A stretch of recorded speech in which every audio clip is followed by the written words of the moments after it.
So here it is, the joy of six, something all Liverpool fans are still basking in the afterglow of. In fact, it was such a nice end to the season when Man United fans and Liverpool fans getting to share the feeling of the joy of six at the end of the season. Ed47 tells me the joy of six is a great film, much better than the book, though apparently the book is much more educational. I think he might have misheard me, which seems to be a thing on here, judging by some of the questions I'm getting asked about my accent. I did wonder if that would be a problem, as I found out here very few people understand the word I say. It has been like that from the start. I was in a shop when I first got out here looking to buy some sync blocking stuff and I couldn't see it anywhere. So I asked, and after about 10 minutes of trying to make the staff understand what it was I was after, another customer spoke to one of them and they immediately pointed out what I wanted. Turns out the lady who helped spoke no English, just French, but she could understand me better than the 3 staff members who spoke excellent English, and they could understand her speaking French better than me speaking English. Which probably explains why a few months later, when I was waiting for the lift in a block of apartments, I was at the bottom and this old guy came over, old Arabic guy, and he said, "Assalamu alaikum." I said, "All right, mate." And he just looked at me blank. I said, "You all right, mate?" And he just totally blank, just stared at me open-eyed, open-mouthed, I mean.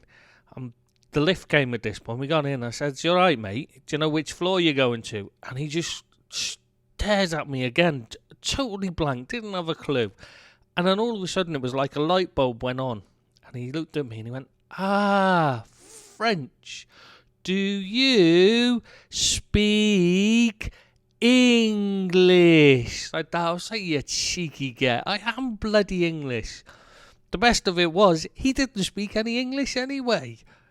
But at least no one out here accuses me of sounding Welsh, so that's one thing. Anyway, on to the first question today, which is from Longding76 from the Liverpool site. And it is, when a club fine a player for being late or other problems, do the club keep the money? It depends on the club and sometimes what the fine is for. For minor infractions at a lot of clubs, the money is put in a pot and used to pay for the Christmas party for the players.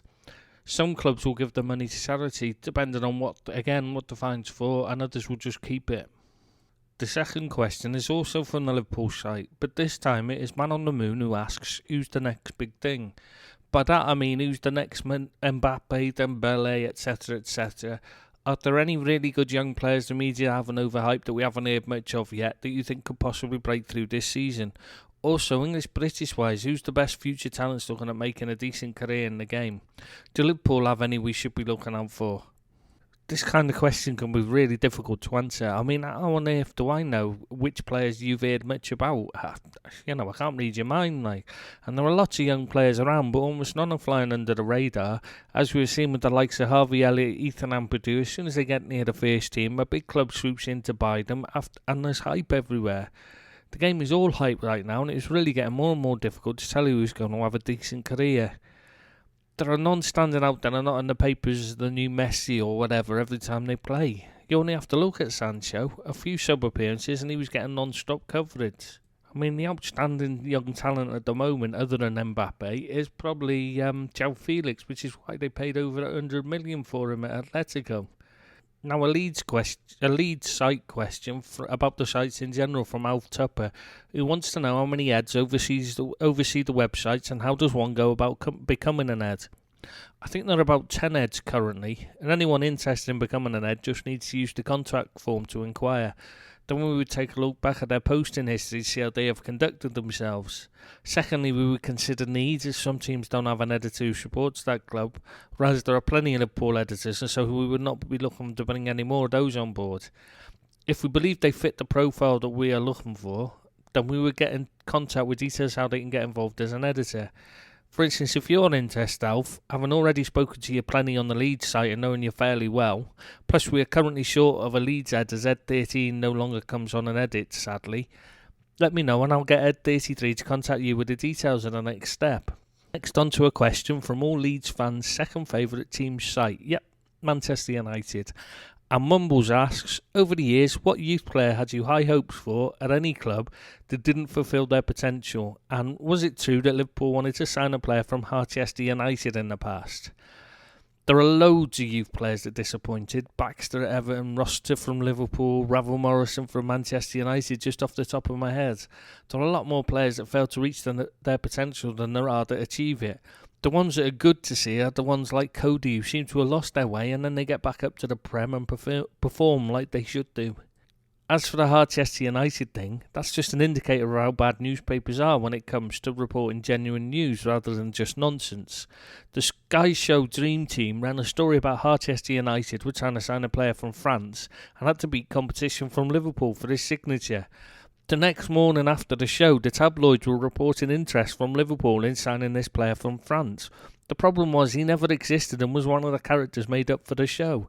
It's kind of crap you expect Guillaume Balaguer to come out with now, but it shows it's been happening for many years. On to another Man United site question, this time from Ragav. Or Ragav? Yeah, you'll have to let me know how to pronounce this one. I'm terrible with pronunciations in case you haven't noticed. Who has a two-part question anyway. A, maybe this has been asked before, but how did you and the other Eds decide to start this website? Did you guys know each other before and hence the idea to start this? Well, I'll answer this part first before moving on to the second part. I've been friends with Ed33 Phil for a long time and it was me and him who set up the original site. He was at uni studying web design or something along those lines and needed an idea for a site for a project for the course. I came up with the idea of doing something football based and we was not really into footy. Then after a bit of thought, came up with the idea for a rumours site. The thinking was people could send in rumours they had heard to be dissected by other people to see if there was any truth in them. In those days, there were no other rumours sites. The newspapers didn't really cover rumours either. So we got in and then everyone realised we had something there and jumped on the idea before we had time to get properly established. When we were first getting going, a lot of papers and other sites would just nick stuff off us. Some would give us credit, such as The Guardian and a Latvian site for some links with Stepanov's leaving Arsenal, which gives you an idea how long ago I'm talking about. Mostly though, people just steal without crediting. Balaguer. Now to the second part, B. I guess you write a lot of player profiles that we posters ask for. How exactly do you watch these players? Do you watch replays of the games? What are the basic attributes that you keep an eye out for while doing this? It does depend on the player. I have a minimum limit of 10 full games, unless I can't find that many or there is another reason for not watching 10 games, in which I will say so. Such as when I was watching Seri, who was being linked to Barcelona at the time, and saw one game of him playing in League One. He was just so dire that I decided to do a quick profile on him as it shocked me he was being linked with all and sundry. I'd assumed I was missing something or he had had an off day. I never saw him again until he joined Fulham when he played exactly like the player I saw in League One. Dreadful. If I've seen them play 10 times or more in the past, I would just watch one game where I'll sit and watch just them to ensure I haven't missed anything. Once I have those 10 games in the bag, I will then go watch a few YouTube highlight reels just to see if they have picked out anything I've missed. You never know what someone else has seen that you might have missed. Though that has so far been a total waste of time, I'm loath to drop it, as I tend to spot the weaknesses far more easily than the strengths. After that, I go on Y-Scout, check out the players' stats and some of the scouting reels they have in case they pick out something new. Then I put it together. I tend to look at how they are physically, technically and mentally in the main. If I was going to watch them live, I would also want to look at the social aspect, the interaction with teammates and staff, etc. If I can find training footage, I'll watch to see that, but it's difficult to ascertain from video footage. That is something you do really need to be there to see in the flesh. In many respects, video footage is better to use to watch a player, as it is very easy to get caught up in the game when they're live, and the emotion of the crowd can influence your viewpoint. But seeing how players interact with each other during the warm-up and cool-down is something you need to be there to see, as it's never covered in the footage available, sadly. Now it is back to the Liverpool site and Akshit, who asks who my first crush was and who is my last. Well, my first and last love will always be Liverpool FC. Another Liverpool question comes from Shauno, who wants to know, in your opinion, are agents a blight on the game or a necessary evil? Which Premier League team has made the single best signing this transfer window and why? Well, agents are almost entirely a blight on the game and are certainly not a necessary evil. Players have a union that can do almost everything an agent can do, if not everything. The best signing, though, is between Rodri, Ndombele and Aaron Wan-Bissaka in the short term, though I do think Fornals will turn out to be an excellent addition in the long term. I'm going to say Ndombele and Wan-Bissaka have to be ahead of Rodri simply because they're going to make a bigger difference to the team they've joined. Rodri is an upgrade on Fernandinho, but not a huge upgrade like Ndombele is on Wanyama, etc., or Wan-Bissaka is over Valencia or Young. I'm going to plump for Ndombele because he is such a phenomenal player. Another Liverpool one now from Eric the Red, and he asks, can I ask you to rate the managers from the top 6 clubs' performance in the transfer market? Who's the most astute, and if Poch at Spurs is actually buying the players or if it's Levy? Thanks, and I love this new feature, keep it up. Well, this is a really difficult question to answer because only Liverpool and Manchester City have managers who actually control their club's transfer policy. Even those two are not actually doing the transfer business, unlike the old days, they're just picking the players to target. It's no longer the manager's job. There is a whole recruitment department putting together lists of potential players. So it's not really about who is the most astute. It is about who has the best recruitment department putting together the best statistical models to identify the right players for the club. A fourth in a row is coming from the Liverpool site. It's coming from Tyler Anno even. And he asks, in reference to the Community Shield, hi Ed, I was just going to ask your opinion on the Liverpool fans booing the national anthem, mate. I was embarrassed by it, to be honest.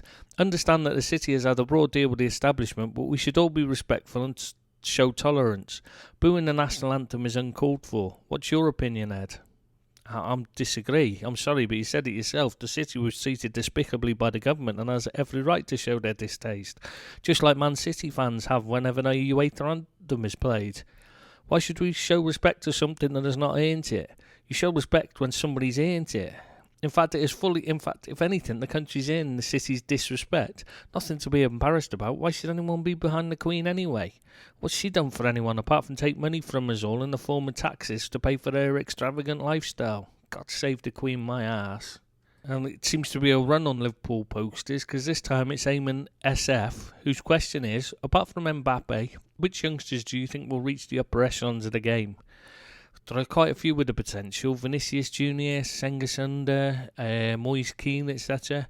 Taking the cut-off as the age 20 even, the list is still huge. I mean, Kai Havertz, Jadon Sancho, João Felix, Pulisic, Ibrahima Konate, Declan Rice, Saniolo, Hudson-Odoi, Hakimi, Upamecano, Zagadou, Foden, Rodrigo Real Madrid, not the Man City midfielder, Malang Sarr, Alban Lafont, Max Aarons is another one, the Norwich fullback.